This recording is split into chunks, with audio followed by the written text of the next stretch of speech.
G'day, citizens. Welcome to Inforunners. I'm Execute, joined today by Algared. How you doing, buddy? I feel like I've got a bullfrog in my throat. Well, I don't feel like it, but I certainly feel I sound like it. Some may say you look like you've got a bullfrog in your throat, but My frog boff has got a bad sore throat. I need better Mfd'S, if you remember the old ad. yes, I do. Very English of you. All right, so we're going to be watching this ISC on the what's it called? The Zeus. Hang on, I think it's over this. The Zeus and Mfd'S.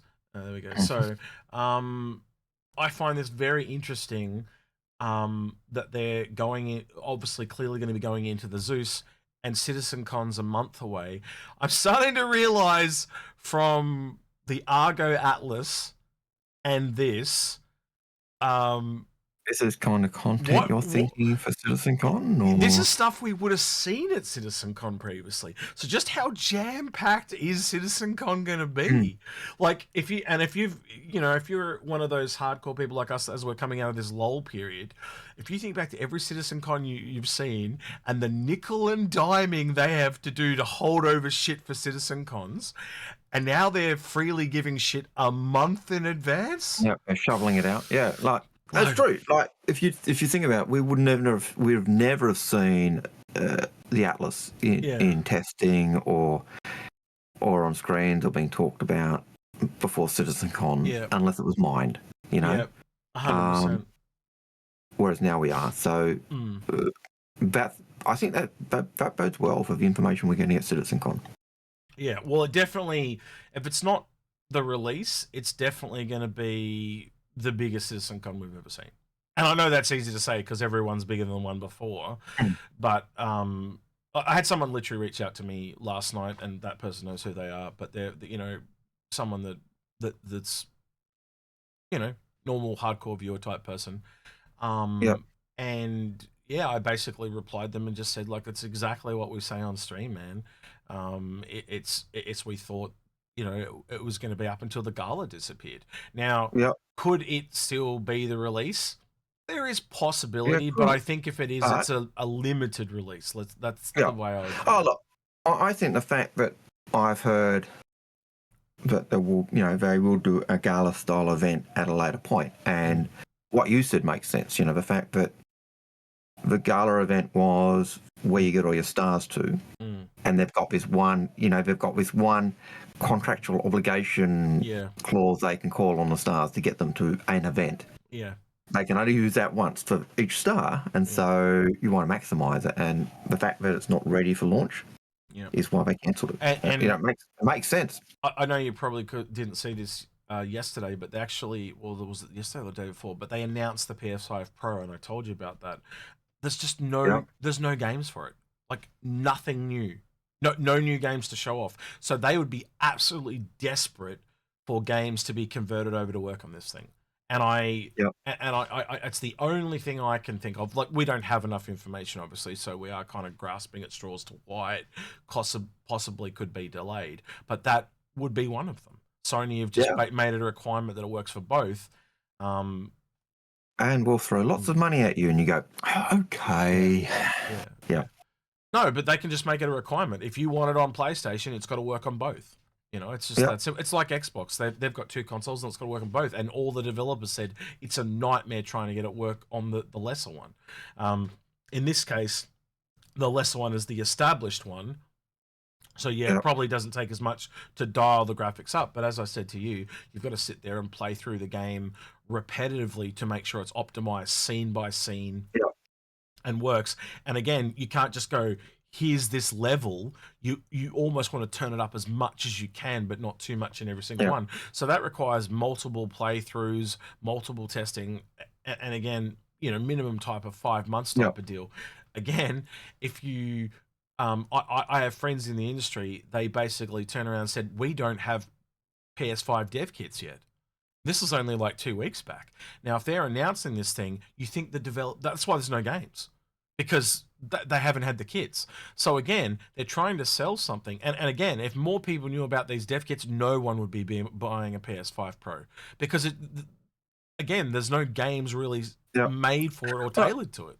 I was on a slightly related note, I was in Star Citizen the other day, like doing play, and I thought the way the setup is at the moment, you know, going through doors and you get the default seems to be the wheel.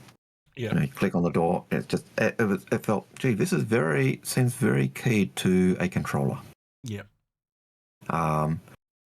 Yep. And I could see, while I do not expect the PU to be on console, I do expect the Squadron to be on console, but the same control systems are going to be in. And I thought, man, this feels very controllerish, just in the way it was, you know, everything was just automatic. Well, that wheel, you can totally just see that's a joystick and you pull it in the direction you want to use. And they have used that method with a mouse also. You can just move the mouse to the one you want, which is what we do in the PU anyway. So what they've found is it works well for both joystick and mouse in other games.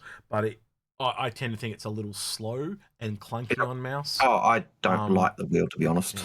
But there are other little shortcuts there as well. So with the PC, you can just add custom keys, so it's kind of fine.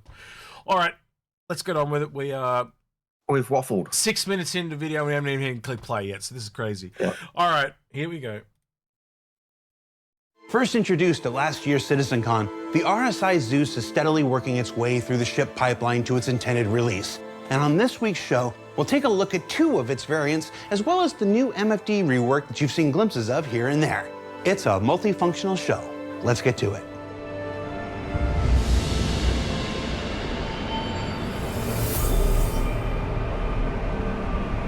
That's an interesting entrance. Sorry, mate? I said that was an interesting entrance for the Zeus. The ladder. Yeah, it's almost like they learnt lessons. Have multiple entrances, because again, Cutlass, no. Freelancer, yes. Well, Cutlass used to have multiple entrances, you remember? Yeah, I know, and the Spirit. But like, it's like they keep forgetting it for MSR, for Crusader for some reason. Because the MSR doesn't have it either, yeah. But I did like it that, you know, it wasn't a lift. So it was kind of giving that almost early entrance type method. Yeah. But it was also, you know, it came down, the ladder went up, and, you know, but yeah, it was just interesting. I do. The other thing I've noticed too is they've made those wings are clearly deployable because they're vertical. Anyway, let's have a look.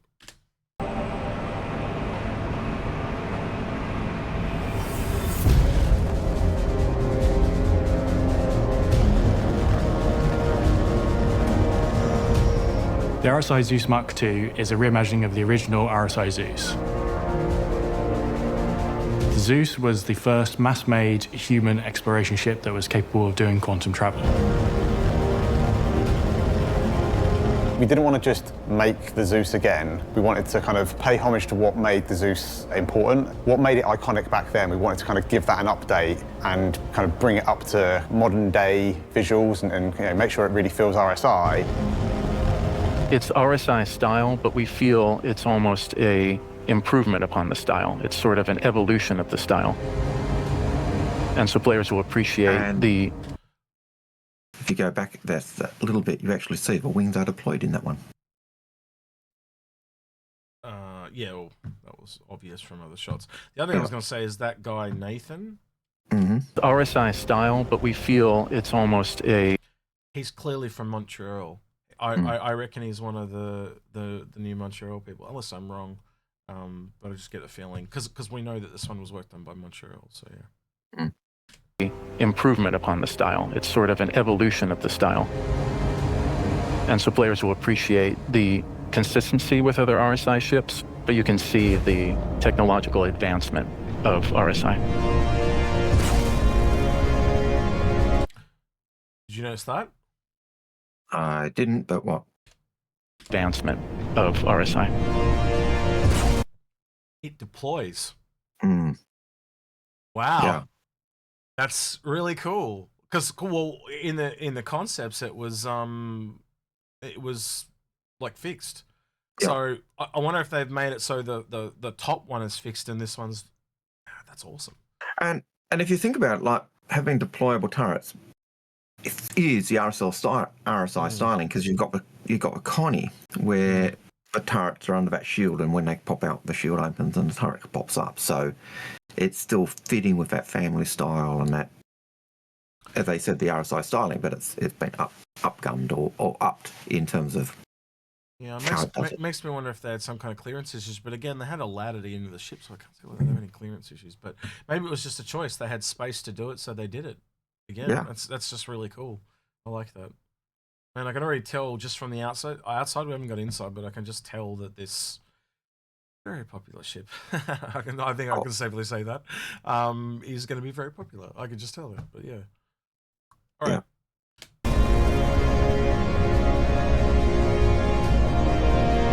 You may remember the Zeus from our episode in Jump Points a few weeks ago on Inside Star Citizen. It was very good. And It Jared was did a very really good, Jared tells me. The Zeuses are a great stepping stone ship. So you've got your starter ship originally, you've dipped your toes in a few gameplay loops, and you just want to be able to do a bit more. The Zeuses allow you to do that with some friends. So yeah, it supports up to 3 crew members, but you can fly it yourself if you want. And if you've got a buddy, they can man the turrets. The Zeuses, for me, are probably some of the best-looking ships we've ever produced for Star Citizen. I think they really set a new visual standard in both their shape and style. So when we release the Zeus, it comes with both the ES and the CL, both together in the same patch. The ES is the exploration-focused variant of the Zeus, so it has a modest-sized cargo bay, larger hydrogen and quantum fuel tanks, a larger radar, and a more spacious living area. The CL, the cargo version, maximizes its cargo capacity. It does that by shunting the sort of central bulkhead towards the front of the ship, so that increases the cargo capacity from 32 to 128 SCU at the expense of just really cramming in the living quarters. Now, I can't confirm this until obviously it's out, but I just kind of noticed there, it don't look like it can fit a rover. So No. that actually gives the Max still an advantage. Yeah, I did see that in I saw some chat where people were talking about one of the disadvantages that they were complaining that RSI had a ship that could not fit their rover. Yeah. And I can almost see that making sense because, like, the reason why this is the reimagining Central bulkhead. of the old ship. Yeah. And so the old ship is smaller, so you can't, if you're trying to keep it roughly the same size as the historical ship, it's not going to fit the new fangle-dangle machines and vehicles. Well, it's also the engines, because it's got to go between the engines, where the Freelancer just doesn't have anything at the back, so the Max is literally the complete width of the thing. But I do kind of like that. You've got to choose now. Yep. Oh, look, I always liked the idea. That's one of the things I loved about the Connie when it first came out. The choices mattered. You had when the cargo hold was the hangar, so you had to choose: am I taking the fighter? Am I taking cargo? Am I taking the rover? Because everything went into that same cargo hold. It's going to sound a little weird when I say this, but it also, like, if you take the color out of it, right? So and the design styling of RSI, the only other back of the ship that I can think of like that is the Corsair, because of the door and the railing. It's like a Corsair Mini, but I don't know. It's just interesting. Heresy. But yeah, I can see that. The other thing I noticed was their luxurious beds for the Explorer. Yeah. Really looked. Gee, that looks very Constellation-ish.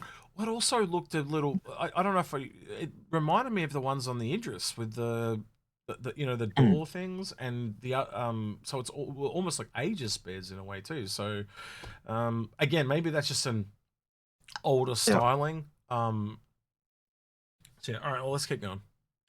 Towards the front of the ship, so that increases the cargo capacity from 32 to 128 SCU at the expense of just really cramming in the living quarters to be much more compact. So they are more Constellation, as you said, but I think they've just refined them. So yeah.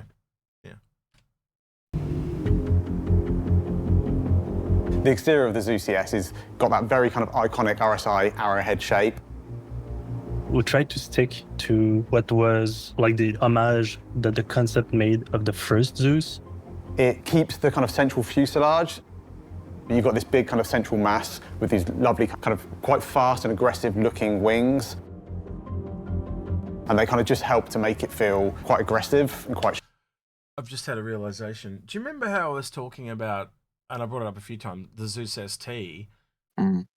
and they're talking about this stuff before CitizenCon, does that mean they're going to talk about the Zeus ST at CitizenCon? Well, Maybe. we've got. If they're doing 2 Zeuses now, Yeah. I can imagine them doing 2 Zeuses at CitizenCon. Well, they said the So- same patch, but that's next patch, so that probably is the CitizenCon patch anyway. Yeah. Or IA even. Yeah. But yeah, I know what you mean. Yeah. 2 now, 2 later. Yeah, I can see that. Yeah. The other thing I've noticed is the front landing gear is different, because in the yellow silhouette, it was kind of like leaning forward, and it's leaning backwards now. So there are other small, subtle changes. So, yeah. And I could see some of those changes might be just when they were building it. Some of them could have been done when they were blocking out and doing the grey boxy type landing and making sure things were working. Yeah. But yeah, it's a nice looking, beautiful RSI ship. Yeah, definitely. Well, we're already 3 minutes into an 18-minute video. So how much of this are they going to show? Like, if this is half the episode, we better get moving. Yep. Sharp, which I think builds on what RSI as a brand are kind of really about. The big details on the flat surfaces, the mix of materials, I think is very well balanced. I'm still a massive fan of the underside. Undersides of our ships sometimes get a little bit underlooked or overlooked. Sorry. But I think the underside, the belly, originally the plan was for it to be kind of completely smooth and completely all one surface. But as we started to work it up, the artists that were working on it kind of like, oh yeah, can we add a little bit of recesses? Oh, like the shuttle, remember? Mm. Yeah, so that's what they were going for. Okay. Can we add a little bit of relief into this shape just to kind of help build on the believability? And I think it was a real success. So weaponry-wise, across all of them, the pilot has access to twin size 4 guns. Enemy down. And the side seats have access to the remote turrets.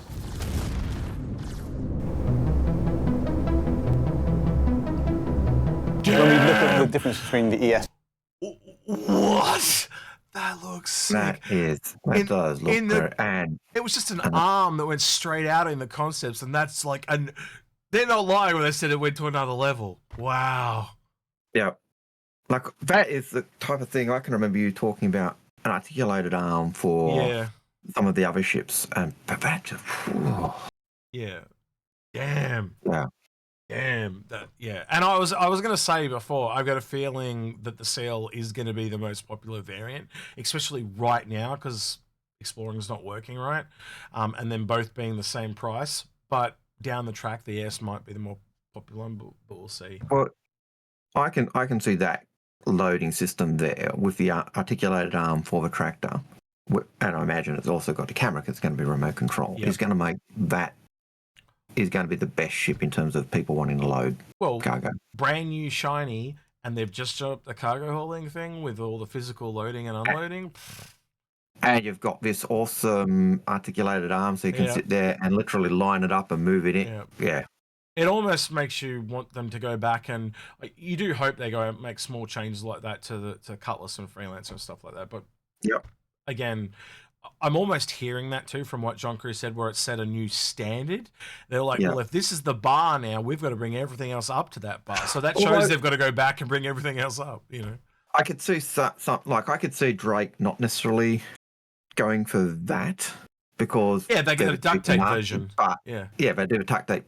They just get a tractor beam on a cardboard roll. Yeah. or just link to the base of thing. But but definitely you can see though they will need to bring other ships up to that standard. That's just all right. Yeah. No, I don't disagree. In the cargo, with the cargo, we wanted to add a little bit more structure and believability into the exterior of the ship. This is supposed to carry a lot. I think the reason why it's on an articulated arm, like in that last shot, notice how far down it is. So they've kind of, with what they had planned on the Cutlass, you know how they moved it multiple times on the Cutlass? I think that's like we've just gone, if we put it on an arm, we can just put the tractor beam wherever we need it. Wherever we want, and the arm can then be moved to where I hope the arm moves. I really and what me and Algared mean by that is once you've deployed it, you can kind of move the arm to get the. Well, again, if you want to go to the left, it allows you to put a box more off to the left once you've loaded everything in. So that's what we're talking about. But I don't know if it's just fixed. It's just fixed, but it'd be cool if it moves.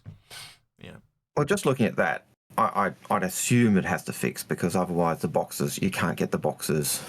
It's blocking the entrance of a doorway. Yeah, so you kind of bring it in, you have to rotate it around, because obviously the arm's on one side, so you'd have to rotate it off to that side, and then bring it in. So yeah. All right. What would be nice is if that position where it's up the top could actually slide along as well. I don't think it will, because it's articulated arm. But yeah, again, we'll have to wait and see. Yeah. And believability into the exterior of the ship. This is supposed to carry a lot more weight, so we want to kind of bulk up the main structural points. So we've got some large additional bracing down the center. And then the other thing that a cargo version is going to require is some additional thrust. So we want to kind of bulk up the main thrusters at the rear that allow you to kind of take. And that's shown in the stats too, like that you and I found as well. So yeah. Take off, and those kind of downward pointing thrusters have grown in size and add to that believability that this vehicle can lift a bit more weight than the base version.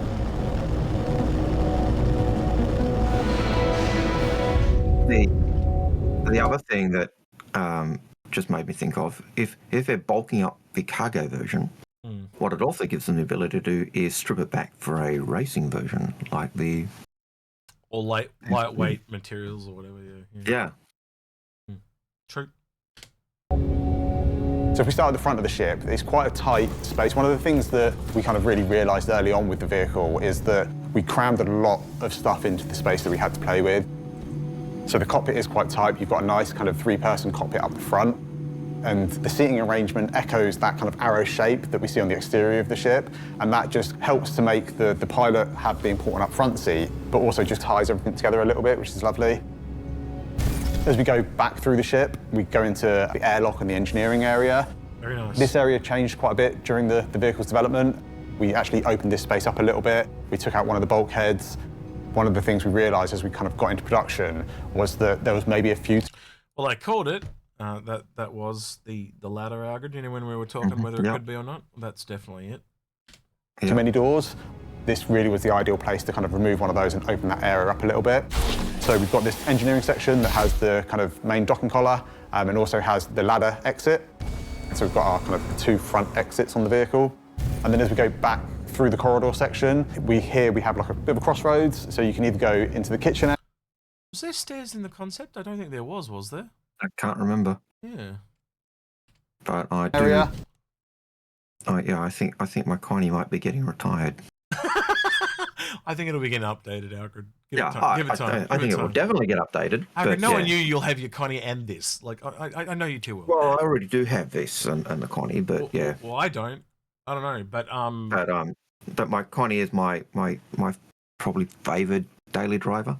I think for me, if I picked one up, it would just be with credits to play with, and then eventually I'd melt it when the game came out. But yeah, we'll see. But I am very much liking the look of that. It's just something about it. It's just... For people that don't know, RSI is Algared's favourite manufacturer, so his arm is twisted. So. Apart from, Kruger. Yeah. All right. Which still has its nice window and looks out and it's beautiful and perfect. Or on the right, we've got the habitation area where we've got 3 beds, toilet, a nice little seating area. Sorry, Algared? I said, he said 3 beds, I counted 4. One of them I noticed seems to have a shelf on it. I think it looks like a bed, but it's actually like some kind of storage. It was, and I noticed that when I first stopped it and said, look, Yeah, but it did look like a bed with a desk type. Yeah, I'm just noticing across the entire ship, they talked about how much they've packed in. It's just almost like they've utilized the space better than any other ship they've ever done. Like just everything is, it feels like a camper van. When everything's like really tightly packed in, that's what it makes me think of. It feels like a spaceship where they're making use of all the space that's available. Yeah. Rather than having... Yeah. It's certainly not Origin, put it that way. Well, yeah, like almost all the others feel luxury by comparison, but then again, that's also added to the real, reality of it or the realism of it. So Area, lockers, and everything you need really in terms of a hab. Get out! And then as we go into the back of the ship, that's really where we get to our large. It feels a lot smaller than some of the others just on that initial inspection, doesn't it? Yeah. But again, this is the ES version, so yeah. I don't know. Like I just don't see how they can get 128 in there, but obviously they've done it. Yep. So yeah. Oh, yeah. It's. I'm also curious, do you notice how the components are on both sides, and it was originally that you had to remove 8SCU to be able to get into Well, the this components? is the ES CL that has. Yeah, but I'm now wondering if it's more than 8 that you've got to lose because they're on both sides and if you're in the same place. So I guess we'll find out in due time. Larger ship components and our cargo area.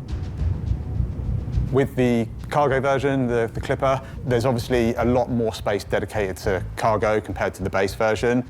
To achieve that, what we've had to do is adjust some of the kind of like the rear layout of the ships. We had to rearrange the components so that they're closer up to the doorway, and we had to move the weapon locker from the corridor into the actual cargo holds, so there was a lot of rearranging. But what that does buy us is enough space to fit the kind of extra cargo in. So I think it's those 2 little boxes on either side, Algared, because that's 4 right there, and then if there's 4 on the other side, you're right on the money. It was 8, yeah. We've also had to sacrifice some of the kitchen area. In the habitation, you lose the sofa and the nice seating area, but on the positive, we get much more cargo space, which for kind of a dedicated cargo ship is the most important thing. And you'll notice it's not all components; it's just some of them too. Yep. Which is a bonus because I think that was a. Well, again, how critical are those ones? They could be like secondary systems that are less likely to break or something. So we'll have to. And I think that's something that's changed in the concept as well. Like the original concept did look like it was blocking up all the components because they were all on the one side as well. So splitting onto both sides, only blocking some of them, it does balance. I think it balances out a little bit more. Yep. But you'll notice that on the floor there'll be blue trimming exactly where the player can place cargo. It'll be a lot easier for the player to know where you can access the components versus where you can place cargo on the sides. This has been a great first full ship from concept to release for the Montreal vehicle team. This is one ship that took an entire year to build. Like the amount of work that goes into these ships is insane, both in art and design. They built on kind of what they'd learned with the cutters and really just done a fantastic job in taking what was... That just there is an amazing shot. To realize that this is a moving spaceship, but like the effects and all that, you can tell. I don't know how it's coming through on YouTube to you guys, but sitting here watching this, you can see the clarity of all the little details they've added. Yeah, it's definitely gone to a different level. It crazy. Is certainly a cut above. You compare it to a Connie from Maria or any other new ship that's come out, and this just seems we can only hope that they go back and all the other ships come up to this type of level too, which I think they will in time. So well, as John Crew said, this is a new bar. Well, again, I feel sorry for everyone else at CIG for having extra workload now, because they've been up their game. Thank you, Montreal. Yeah, thank you. Yeah, you little bastards come along and make it harder for us all to. Yeah, just show us all up. Good on you. Thank you, Montreal. You know what they do? They'll just get all the Montreal to do all the ships now. You've probably made more work for yourselves. You've done such a good job. So good job. The original vision of the ship and really delivering it in something that I think it looks great, it should play great, and I think they just did a fantastic job across the board.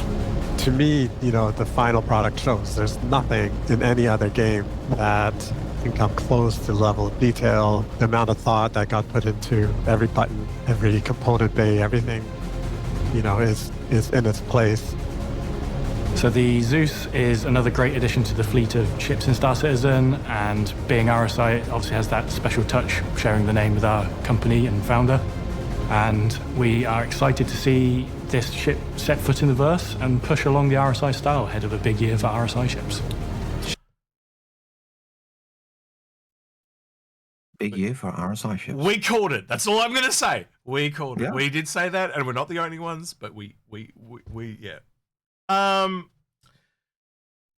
Right. There was a couple things I want to say there. So I just want to say the winner of next year's Ship Showdown. It's really obvious based on what happened this year with the Spirit, because I think it's just gone to another level. So but I kind of want to go back and hear John say that again. And you remember we talked about the smirky smile? Yep, there it was. There it was. So there's now double proof. Anyway, let's listen again. Ship set foot in the verse and push along the RSI style ahead of a big year for RSI ships. Ships don't set foot, John. They fly. Got their feet.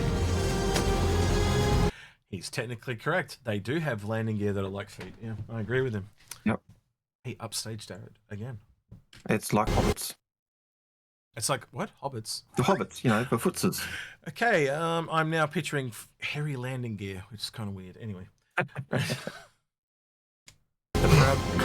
Just being argumentative.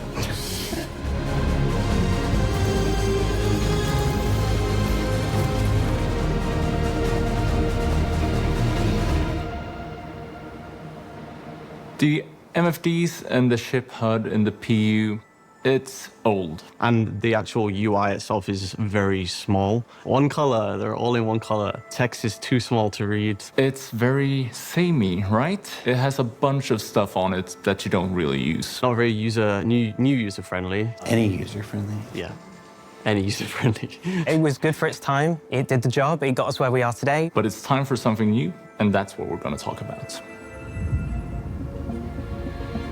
The reason why we're doing this now is because we had a lot of time during the development of Squadron to create an expandable and a more robust system for MFDs. We have a bunch of super nice MFDs ready for Squadron, and now we're moving them over to Star Citizen. It's also really good to bring it over now because we've got the new resource network system, so we need to have the MFDs here to support that new gameplay. Initial release, there'll be 5 visual styles to the MFDs and the HUDs. There's Aegis. It's very militaristic and it's very sleek. So essentially, that's a lot of the Squadron one we've seen, yeah? Yeah. All right. Oh, I guess Anvil will be another one we see because they're a lot of the military ships. Yeah. Anvil is great. I love the green color of Anvil. It feels a lot more like an F-16 cockpit. So I just want to point out that's in the Terrapin clearly, and we'd seen work done on the Terrapin as well. So it's leaning things into what we'd seen about that. We heard about a skin coming for Halloween for this thing. Yeah, I'm leaning more and more towards a variant of this thing. We'll see. We'll see. Well, yeah, given that they talked about variants of popular ships, I didn't think the Terrapin was as popular as. But if you look at the shape of the one that's next to you, Algared, that's all been remodeled. That's 3D work that's been done on that ship. So that basically means at some point it's been overhauled, skinned, brought up to the new system. Again, that sounds like an onboarding task to me. And then an extra onboarding task. Let's see what you can do as a variant. Let's give us a medical variant or a search and rescue variant or a troop ship variant. So again, speculation on our part, but and say we never see it at CitizenCon or ARE or whatever, but there's no reason it can't be 6 months from now or whatever. But I'd be highly surprised, knowing in lore what I know and what you know, if we don't see a variant of this at some point or two. Yeah. I love the green color of Anvil. It feels a lot more like an F-16 cockpit. Drake is my favorite. It's retro and Blade Runner and CRTs. No longer green anymore too. So yeah, big depart. What's this one? Argo. Okay, interesting. There's Argo. It really feels like a. And they're green. They were orange. They're yellow. They're yellowy green. To my eyes, it's like a lime. It is. That's why it looks like it could be green or yellow. But well, put it this way: this middle one is very green. This one here almost looks yellow. But when you actually look at it, I know you're looking at a video, but I'm telling you, it is. On the outset, it looks yellow, but the longer you look at it, you realize it's a lime. I'm not disputing that. I think the main thing they're really showing, though, is the look and the arrangement of the NFTs and the way they set out. And I got to admit, like just looking at that arrangement makes you feel it's more industrial. They've even added the little rubber parts to the outside of the MFD, like you know when you get an industrial iPad and it looks like that. I just a big departure from what we're used to. Certain colors. Orange for Argo is no longer a thing type thing. You know what I mean? It's only on the exterior. So yeah, is what I'm saying. I suppose my concern, just looking at the video portrayal of these MFDs, is all of them. There's none where all your data is there on your screen. You've almost got to look down to be able to necessarily see some of it, and that is something that I'm not sure I like. Well, ironically, I now look at all the things like Game Controller and Game Glass and all that, and they're going to redesign their art to look, well, because they do. They look like giant tablets now, so you could literally almost take the art off them and put them onto those. So yeah. Yep. The piece of industrial equipment, which is what the brand is going for. And there's the generic. Hang on a second. Oh no. I was thinking it might be a new ship for a second, because look at the background. A piece of industrial equipment, which is what the brand is going for. And there's the generic style that will support all the other ship manufacturers for the time being. For this release, the MFDs are getting 9 different views. Oh, how many is that even? Well, let's go through it. We'll start with self-status. Self-status includes all of the critical information about your ship dependent on your current operator mode. So you'll have your ammo numbers in guns mode, you'll have your missile arming in missile mode, and your fuel readouts in quantum mode. There's also a unique version for turrets as well. We have taken away a lot of, well, faff from there. So this is simpler than before.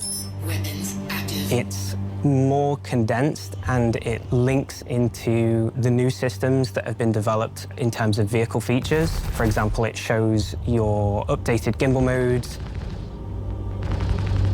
and it also shows your current weapon group, which is a new thing as well. Some really nice quality of life improvements there, for sure. And I just, it's showing that behind the scenes while working on Squadron, refinement. Think about all the different MFDs and UI updates that we saw come out over the years. Yeah. And this is what the 5th or 6th kind of. I'd have to go back and actually double check them all, but that's a lot of refinement. And if you think back to all the monthly reports where they talk about refinement and polishing and refinement and polishing and reworking, and this is the end product of all that. Of all those months of constant, they can't be refining it again. Well, yeah, they can, because they constantly just keep. Well, you remember raising the bar and polishing and. Do you remember how the really complicated one they had on the Gladius that they showed, and it was at one of the, I think it was just before CitizenCon one year, and it looked really cool, but it was just, I don't know how else to say, but full of shit. There was just so much going on. This is just all streamlined and clean, and I think it's more sci-fi because it's clean. But I think also you wanted to go that complexity level and then pare it back to, we wanted to get the complexity with all the stuff I want. Okay, this is all the information I want. Now let's pare it back and start refining it down and making it polished and clean and that's a part of that easier to get the stuff, and it's R&D process. Yeah. All right. Target status is the same thing, but it gives you the information about the target that you have currently selected. It's mostly going to be, for a lot of players, the ship holo. You're going to want to see, am I dealing some damage or not? You will also... Do you notice the little pings as it hit the... Yep. So what I'm talking about is, as it's showing the 400i there, just watch the little red sectors as they get hit. They kind of show you where the... flash. I want to see, am I dealing some damage or not? You will also have the emissions, so you know what missile to use against them. And you will see their names, so you know that you're not shooting the wrong person. It's not as much information, because obviously if you want to see how much ammo they've got, you've got to scan them. But it will show you their health, it will show you their faction, it will show you their velocity. Weapon config is entirely new. It links into the new weapon grouping system, so it will list out every single weapon on your ship. The ammo that you have, they'll light up if they're selected, and also it allows you to assign them to one of 4 custom groups, so you can have any combination of weapons that you want firing at the same time, and it makes it easy to see which group of weapons you're firing. Fire everything! And if you just don't assign one of those groups, if you feel like, well, 4's too many, I just use 2 anyway, well, you can just assign to 2 of them and you'll be fine. This will be valuable so the player can, in combat, switch between different modes depending on kind of distance and what kind of weapons they want to use. On a day-to-day, you might be tracking down a particular target. It is a subject of a mission, and you know that a certain weapon is going to be more effective against them than another, or a certain weapon combination is going to be more effective. You can stick them all in one group and have quick access to that. Shields is pretty much the same as what it was. You can control each of your shield faces if you have 4 shield faces. If you have 1, you can control the whole thing. And it gives you a reset button, so you can set it all back to default, and also you can see your total shield usage out of the maximum. For the time being, this is going to be the same thing that you're already used to. And along with that are scanning and communications. Scanning's been moved from the HUD to an MFD state. Interesting.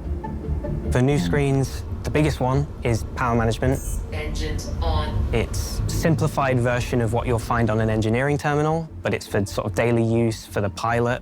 It's using the full power of the resource network system, and it gives it to you right there in the pilot seat, so you can do the full assignments as you like them if you're flying solo.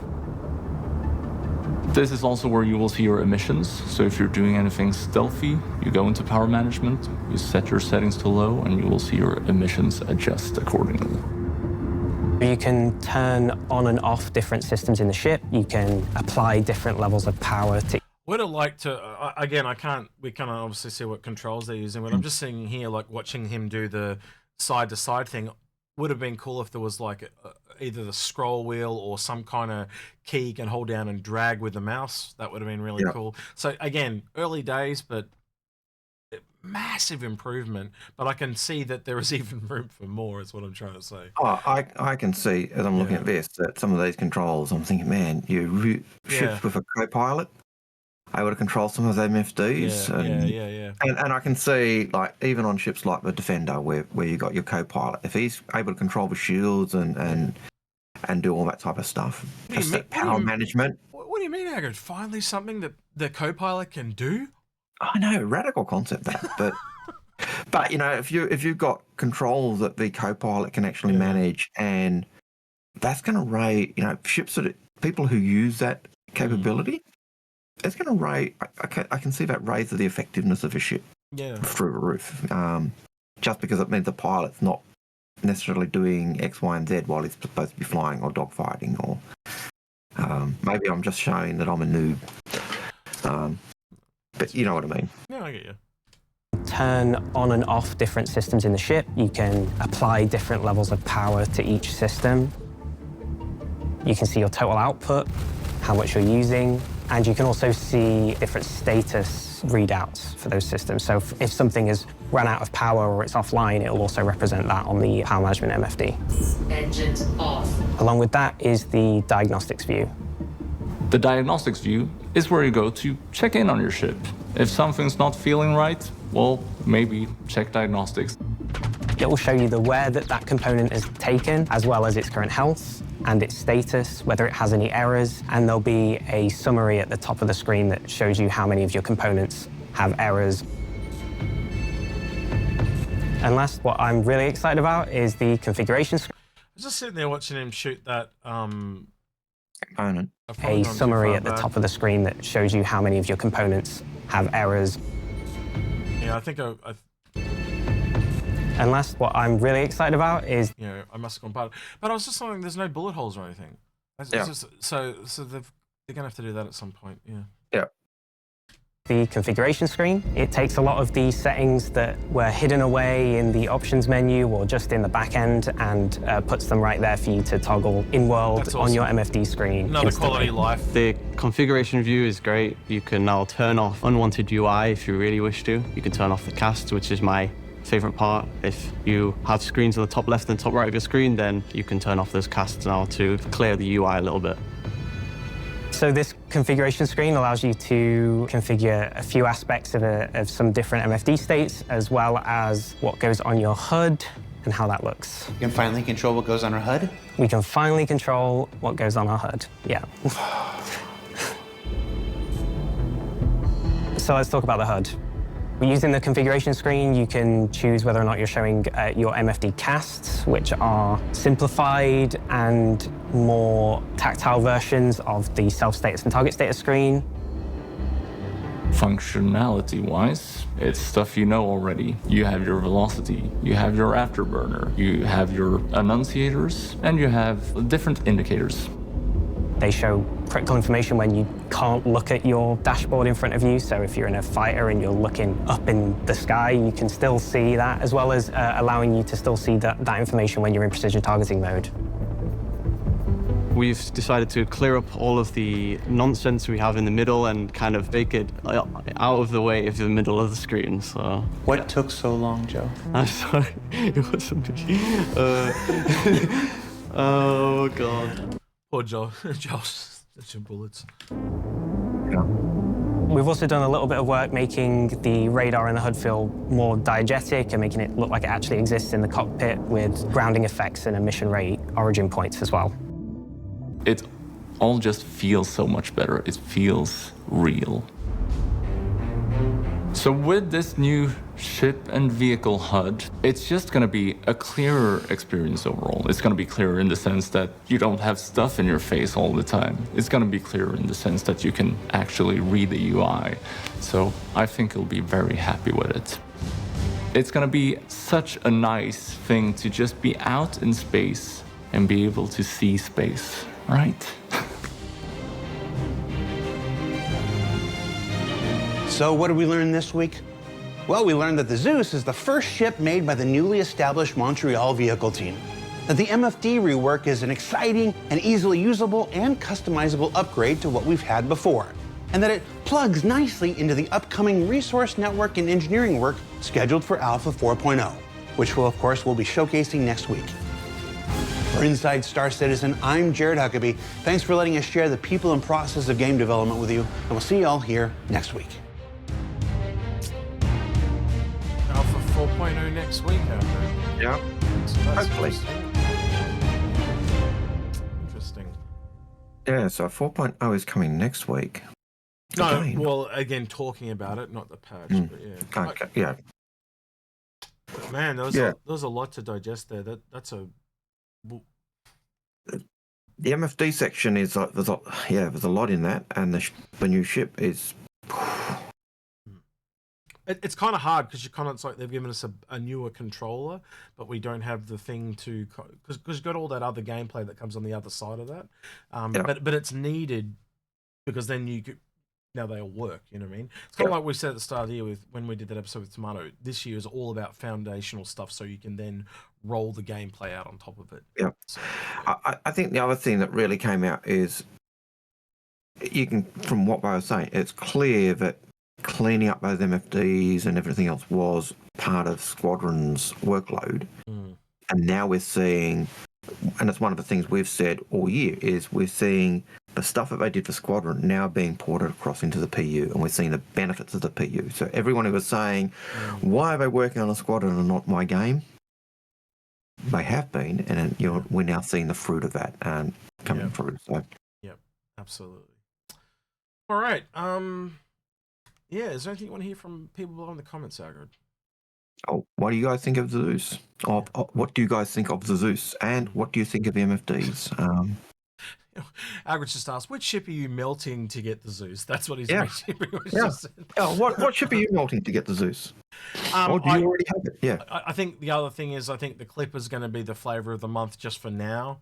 But yeah, like I guess I'd ask is how many people are actually interested in the ES, because again, until it's out, I just seem to get the sneaking suspicion that the DER is going to be the more popular one because of the distance the DER is the distance one. This one's just more like a generalized defensive explorer. But again, until we get it in game and more gameplay fleshed out, we won't exactly get there. But on paper, that's the way it looks. And I am excited to see things like the Marky Mark and the ST if they're coming as well. And I'm going to be honest with you, I think they're probably going to be the more popular versions when it's all said and done. But yeah, the Clipper is like just that articulating arm alone. I saw a lot of fewer ESs just turn to sales, is what I'm trying to say. Yeah, what makes me look forward to with this ship is the new gold standard of ships. Yeah. And that means everything else is going to need to be raised up to that bar. So yeah. And it makes me think, what's the constellation going to be like when it's redone? Yeah. Wild speculation in the comments. What are the RSI ships we're getting?